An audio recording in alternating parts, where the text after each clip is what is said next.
अस्सलाम वालेकुम dear students. अभी हम करेंगे थ्रियोनीन मेटाबॉलिज्म। बड़ी इम्पोर्टेंट है ये, क्योंकि ये रेयर है तो इसलिए इसकी आपको मेटाबॉलिज्म रेयर मिलेगी, तो इसलिए मैंने कहा चलो इसके ऊपर देखते हैं। तो आपको पता ही है थ्रियोनीन एक एसेंशियल अमीनो एसिड है और ग्लूकोन्यूजेनिक है, यानी कि इससे ग्लूकोज बन सकती है। Does not participate in transamination reaction. तीन जो है अमीनो एसिड जो ट्रांसमाइनेशन रिएक्शन में यानी कि पार्ट नहीं लेते। एक थ्रियोनीन है, एक प्रोलीन है और एक और अमीनो एसिड है, ठीक है, जो कि ट्रांसमाइनेशन रिएक्शन में पार्टिसिपेट नहीं करते।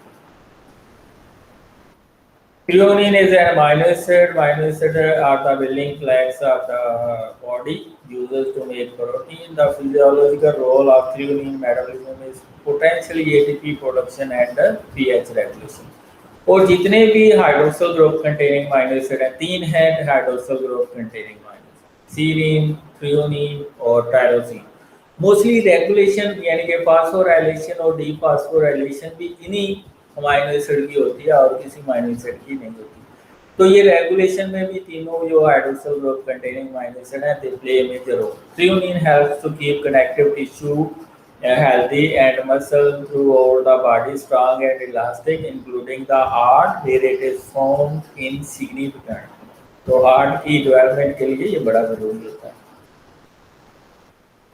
अगर आप थ्रियोनीन मेटाबॉलिज्म को देखें तो threonine is also a carrier of phosphate group in protein structure, क्योंकि यहाँ पे ही फास्फेट ग्रुप ऐड भी होता है और रिमूव होता है, यानी कि post translational modification through phosphorylation and dephosphorylation ये थ्रियोनीन और मोस्टली सीरीन के ऊपर होती है।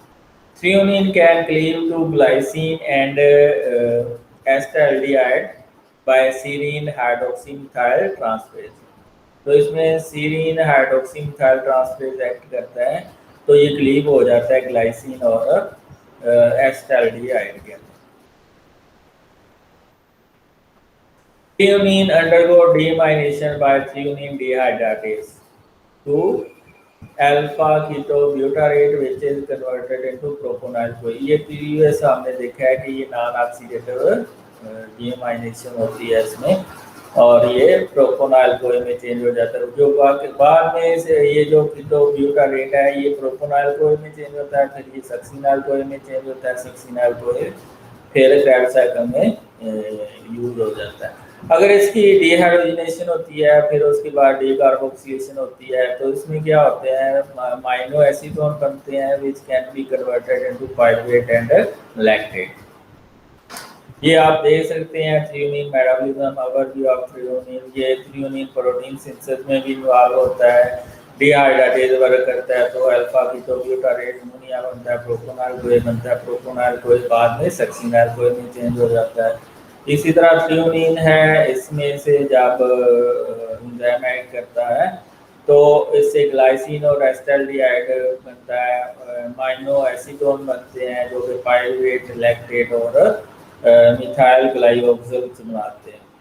जाकला तो इसमें अगर आपको ये लेक्चर पसंद आया तो वीडियो को लाइक कर दें और चैनल को सब्सक्राइब करें। Thank you.